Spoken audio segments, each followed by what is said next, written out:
കേരള കോൺഗ്രസ് എമ്മിൽ chairman Jose K മാണിയും മന്ത്രി റോഷി അഗസ്റ്റിനും തമ്മിലുള്ള അധികാര വടംവലി പരസ്യമായ പോരിലേക്ക് നീങ്ങുന്നു. പാർട്ടിയുടെ സർവാധിപതിയാകാൻ റോഷി നടത്തുന്ന നീക്കങ്ങൾ ജോസ് കെ മാണിയെ വെട്ടിലാക്കിയിരിക്കുകയാണ്. പാലയിൽ ജോസ് കെ മാണി മത്സരിക്കുമെന്ന് റോഷി അഗസ്റ്റിൻ ആവർത്തിച്ച് പ്രഖ്യാപിക്കുന്നത് ചെയർമാനെ സഹായിക്കാനല്ല, മറിച്ച് അദ്ദേഹത്തിന് പാലയിൽ നിൽക്കാൻ ഭയമാണെന്ന് വരുത്തി തീർക്കാനാണെന്ന് ജോസ് കെ മാണി അനുകൂലികൾ ആരോപിക്കുന്നു.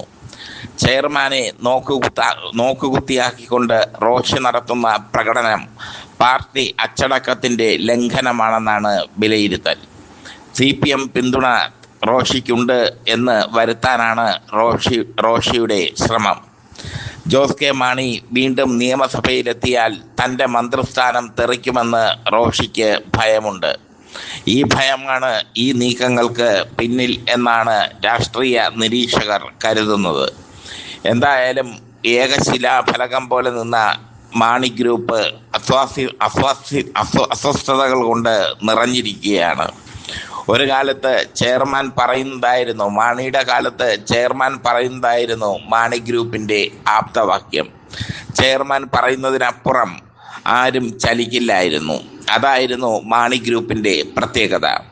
ജോസ് കെ മാണി വന്നതിന് ശേഷം ചെയർമാനെ എതിർക്കുന്ന രീതിയിലുള്ള പല വിധത്തിലുള്ള പ്രവർത്തനങ്ങളും മാണി ഗ്രൂപ്പിൽ നിന്ന് ഉണ്ടായി. ജോസ് കെ മാണി ഒരു ഘട്ടത്തിൽ 2-3 ആഴ്ചകൾക്ക് മുമ്പ് UDF ചേക്കേറാൻ ഒരു ശ്രമം നടത്തിയിരുന്നു. ആ ശ്രമം CPM തടഞ്ഞത് മന്ത്രി റോഷി അഗസ്റ്റിനെയും N ജയരാജ് MLA ഉപയോഗിച്ചായിരുന്നു.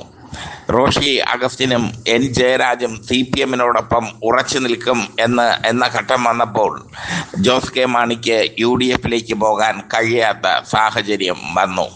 അല്ലെങ്കിൽ ജോസ് കെ മാണി UDF പോയേനെ.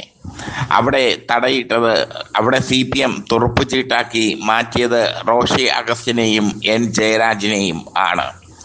പാലയിൽ ജോസ് കെ മാണി പാലയിൽ മത്സരിക്കുമെന്ന് റോഷി അഗസ്റ്റിൻ ആവർത്തിച്ച് പറയുന്നതിന് പിന്നിൽ ഒരു തന്ത്രമുണ്ട്. ജോസ് കെ മാണി ജയിച്ചു വന്നാൽ അദ്ദേഹം മന്ത്രിയാകും. റോഷി അഗസ്റ്റിന് മന്ത്രിസ്ഥാനം നഷ്ടപ്പെടും. അതേസമയം പാലയിൽ ഇപ്പോഴത്തെ സാഹചര്യത്തിൽ ജോസ് കെ മാണിക്ക് കടുത്ത മത്സരം തന്നെ മാണി സി കാപ്പനിൽ നിന്ന് നേരിടേണ്ടി വരും. കാരണം പാലയിലെ മുക്കിലും മൂലയിലും ഒക്കെ മാണി സി കാപ്പൻ സുപരിചിതനായി കഴിഞ്ഞു.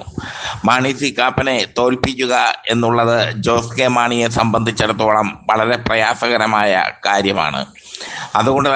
അതുകൊണ്ട് തന്നെയാണ് പാലയിൽ താൻ മത്സരിക്കുന്ന കാര്യത്തിൽ ജോസ് കെ മാണി ഉറപ്പൊന്നും പറയാത്തത്. പക്ഷേ റോഷി അഗസ്റ്റിൻ ഇടയ്ക്കിടെ ആവർത്തിക്കുന്നു ജോസ് കെ മാണി പാലയിൽ മത്സരിക്കുമെന്ന്. ഇത് ജോസ് കെ മാണിയെ കൊടുക്കാനുള്ള തന്ത്രമാണെന്നാണ് ജോസ് അനുകൂലികൾ പറയുന്നത്. കഴിഞ്ഞ തവണ പാലയിൽ ജോസ് കെ മാണി മത്സരിച്ച് മാണി സി കാപ്പനോട് തോറ്റിരുന്നു. മാണി സി കാപ്പനോട് ജോസ് കെ മാണിക്ക് സംഭവിച്ച അപ്രതീക്ഷിതമായ പരാജയമാണ് റോഷി അഗസ്റ്റിനെ മന്ത്രിയാക്കി മാറ്റിയത്. മന്ത്രിസ്ഥാനത്തെത്തിയ റോഷി അഗസ്റ്റിൻ തുടർഭരണമുണ്ടായാൽ വീണ്ടും മന്ത്രിയാകാൻ ആഗ്രഹിക്കുന്നു. പക്ഷേ ജോസ് കെ മാണി ജയിച്ചു കയറിയാൽ സ്വാഭാവികമായും ജോസ് കെ മാണിക്ക് മന്ത്രിസ്ഥാനം ലഭിക്കും. അവിടെ റോഷി അഗസ്റ്റിൻ ഒന്നുമല്ലാതായി മാറും. അതുകൊണ്ടാണ് റോഷി അഗസ്റ്റിൻ വളരെ ബുദ്ധിപരമായി കാര്യങ്ങൾ നീക്കുന്നത്. താൻ പാലയിൽ ജോസ് കെ മാണി പാലയിൽ മത്സരിക്കും എന്ന് ആവർത്തിച്ച് പറയുന്നുണ്ട് റോഷി അഗസ്റ്റിൻ. അത് ജോസ് കെ മാണിക്കുള്ള കുരുക്കാണ്. ജോസ് കെ മാണി പാലയിൽ മത്സരിച്ചാൽ ജയിക്കുമോ തോൽക്കുമോ എന്ന് കണ്ടറിയണം. കാരണം മാണി സി കാപ്പനാണ് എതിരാളി. മാണി സി കാപ്പൻ കഴിഞ്ഞ തവണ ജോസ് കെ മാണിയെ തോൽപ്പിച്ചത് മാണി ഗ്രൂപ്പിന് വലിയ ഞെട്ടലാണ് ഉണ്ടാക്കിയത്. മാണി സി കാപ്പനെ വീണ്ടും നേരിടേണ്ടി വരുന്ന ഒരു ഘട്ടം ജോസ് കെ മാണി ചിന്തിക്കുന്നില്ല.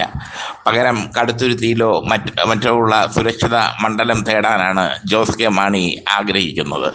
കടുത്തുരുത്തി പോലുള്ള സുരക്ഷിത മണ്ഡലത്തിൽ ജോസ് കെ മാണിക്ക് വിജയിക്കാനാകും. പക്ഷേ റോഷി അഗസ്റ്റിൻ നിരന്തരം പറയുന്നു പാലയിൽ ജോസ് കെ മാണി മത്സരിക്കുമെന്ന്. ഇതാണ് ജോസ് കെ മാണിയെ വെട്ടിലാക്കിയിരിക്കുന്നത്. പാലയിൽ മത്സരിക്കാതിരുന്നാൽ പരാജയ ഭീതി മൂലം ഒളിച്ചോടി എന്നൊരു ദുഷ്പേര് ജോസ് കെ മാണിക്ക് ഉണ്ടാകും. ഇത് കണ്ട് മനഃശാസ്ത്രപരമായ നീക്കമാണ് റോഷി അഗസ്റ്റിൻ നീക്കുന്നത്.